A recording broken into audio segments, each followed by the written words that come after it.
نماز جنازہ کی تفصیل کے حوالے سے تیسرے بچے سے یہ پوچھ رہے ہیں، اور محمد سہیل، ان سے ہم پوچھیں گے نماز جنازہ کی تفصیل اور اس کی دعائیں بھی سنیں گے، اور پھر اس طرح اگلے بچے کی طرف ہم پڑھیں گے۔ ہاں تو بیٹا سہیل یہ بتاؤ کہ نماز جنازہ کا شرعی حکم کیا ہے؟ فرض کفایہ۔ فرض کفایہ کیا ہوتا ہے؟ جسے مل کر چند لوگ ادا کر دے سب کی طرف سے ادا ہو جاتا ہے۔ ہاں۔ اگر سبھی چھوڑ دے تو سبھی گناہگار۔ نماز جنازہ کے رکن کتنے؟ 2۔ کون سے؟ قیام اور 4 تکبیریں۔ قیام کیا ہوتا ہے؟ نماز میں سیدھے کھڑے ہونا۔ اور تکبیر کیا ہوتی ہے؟ اللہ اکبر۔ اللہ اکبر کا معنی کیا ہے؟ اللہ تعالیٰ سب سے بڑا ہے۔ ہاں، نماز جنازہ کی شرطیں کتنی ہیں؟ 3۔ کون سی؟ میت کا سنی مسلمان ہونا، میت کا پاک ہونا، میت کا امام کے سامنے موجود ہونا۔ شاباش۔ نماز جنازہ میں کتنی چیزیں سنت ہیں؟ 3۔ کون سی؟ درود ابراہیم، ہاں۔ ثنا درود ابراہیم، میت کے لیے بخشش کی دعا ہو۔ اب آپ یہ ثنا بھی پڑھیں گے اور درود ابراہیمی بھی پڑھیں گے اور تینوں دعائیں بھی پڑھیں گے۔ شاباش۔ بسم اللہ الرحمن الرحیم۔ سبحانک اللہم و بحمدک و تبارک اسمک و تعالی جدک و لا الہ غیرک۔ اللہم صلی علی محمد و علی آل محمد کما صلیت علی ابراہیم و علی آل ابراہیم انک حمید مجید۔ اللہم بارک علی محمد و علی آل محمد کما بارکت علی ابراہیم و علی آل ابراہیم انک حمید مجید۔ اللہم اغفر لحینا و میتنا و شاہدنا و غائبنا و صغیرنا و کبیرنا و ذاکرنا و انثانا۔ اللہم من احییتہ منا فاحیہ علی الاسلام و من توفیتہ منا فتوفہ علی الایمان۔ بچے کی دعا۔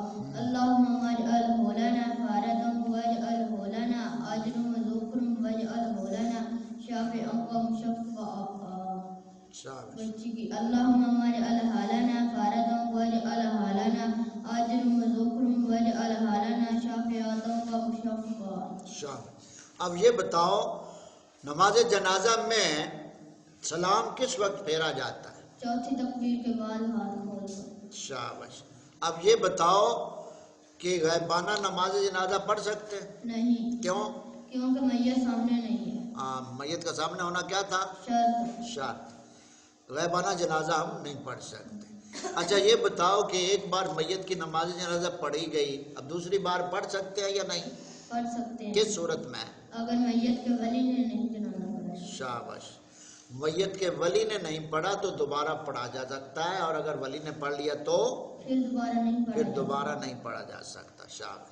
اب یہ بتاؤ کہ بچہ پیدا ہوا اور 1-2 سانس اس نے لیے، اس کے کان میں اذان نہیں ہوئی، تو کیا اس کی نماز جنازہ پڑھیں گے یا غسل کفن ہوگا اس کا؟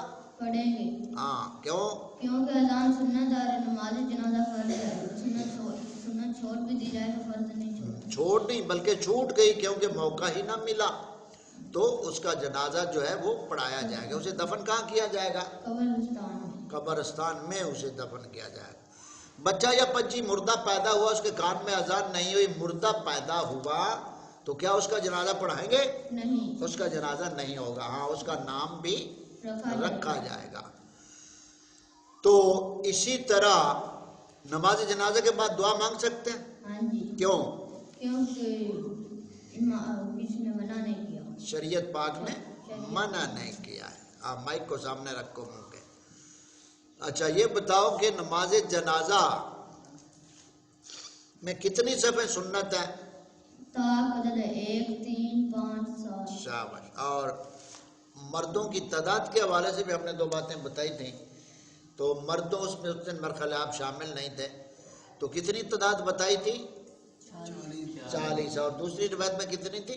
100، یعنی 100 مرد اور یا 40 آدمی یا 100 آدمی جس پر جمع ہو جائے میت پر، اور ہوں وہ مومن اور مرنے والا بھی مومن ہو، تو اللہ تعالی مرنے والے کے حق میں ان 40 یا 100 آدمیوں کی شفاعت قبول فرماتا ہے اور اس کی مغفرت فرما دیتا ہے۔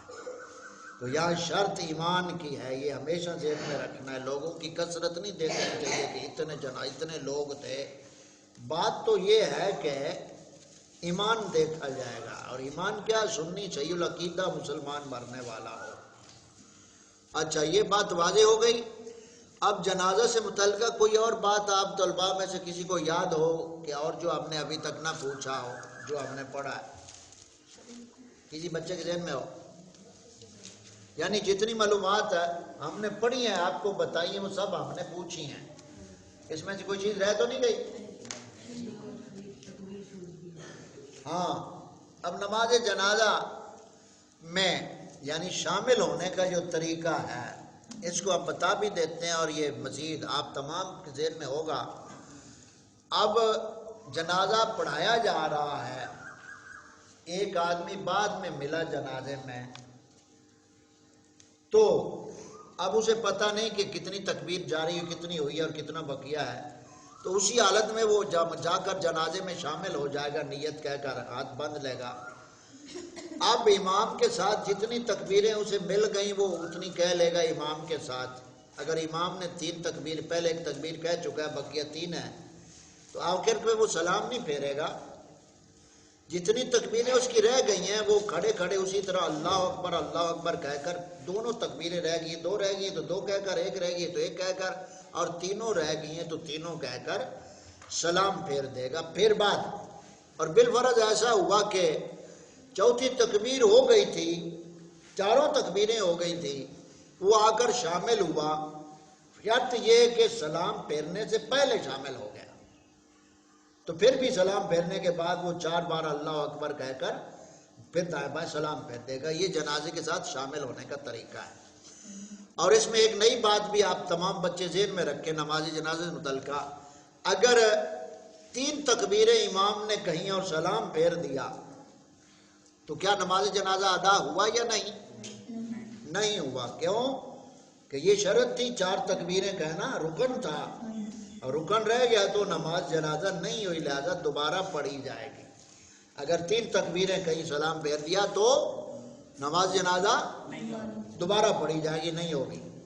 اور اگر 5 تکبیریں اس نے کہہ دی یا 6 کہہ دی تو پھر شرعاً نماز ہو جائے گی، نماز ہو جائے گی، لیکن چونکہ عوام اس چیز کے واقف نہیں ہے مسئلے سے، لہذا اگر وہ امام کہے گا کہ بھئی ہو گئی تو عوام کے ذہن میں ایک 605 پڑ جائے گا، بھئی یہ تو ہوا ہی نہیں، تو اس فتنے کو دبانے کے لیے اس صورت میں بھی اگر دوبارہ امام پڑھا دے تو ایک فتنے سے بچنے کے لیے یہ جواز جائز ہے، ٹھیک ہے۔ ہاں لیکن 5 یا 6 جہاں لوگ سمجھنے والے ہوں دین کو، تو وہاں 5 بھی اگر تکبیریں کہہ دیں یا 6 بھی تو نماز جنازہ ہو جائے گی۔ لیکن جہاں ایسے لوگ ہوں جن کو یعنی یہی بتایا گیا ہے کہ 4 ہی تکبیریں ہیں، اس سے زیادہ ہوں گی تو نہیں ہوگا، وہ جہالت میں پھنسے ہوئے ہیں، اور یہ ان ملاؤں کا قصور ہے جو ملا پورا دین سمجھتے نہیں اور عوام تک پہنچاتے نہیں۔ اب ملا تو ایسا بھی ہیں، کہتے ہیں کہ یہ وجلہ سناؤ گا کہ لفظ جس نے نہیں پڑھے اس کا جنازہ بھی نہیں ہوا۔ اب ملا تو یہاں تک بھی پہنچے ہوئے ہیں کہ جس کو دعائیں نہیں آتی اس کا جنازہ ہی نہیں ہے۔ وہی بے وقوف، جنازے میں دعائیں کیا ہیں؟ سنت ہے، دعا کوئی بھی پڑھ لو، سنت ہے۔ جب رکن ہے، رکن تو سب کو ہی آتے ہیں نا۔ اب یہ کہنا کہ بھئی جس کو دعا نہیں آتی اس کا جنازہ ہی نہیں ہوتا ہے، یہ کیا جی بے وقوفی اور جہالت ہے، سمجھ نہیں آئی بات؟ تو یہ نماز جنازہ سے متعلقہ آج ہم نے تیسرے بچے سے تفصیل سنی، محمد سہیل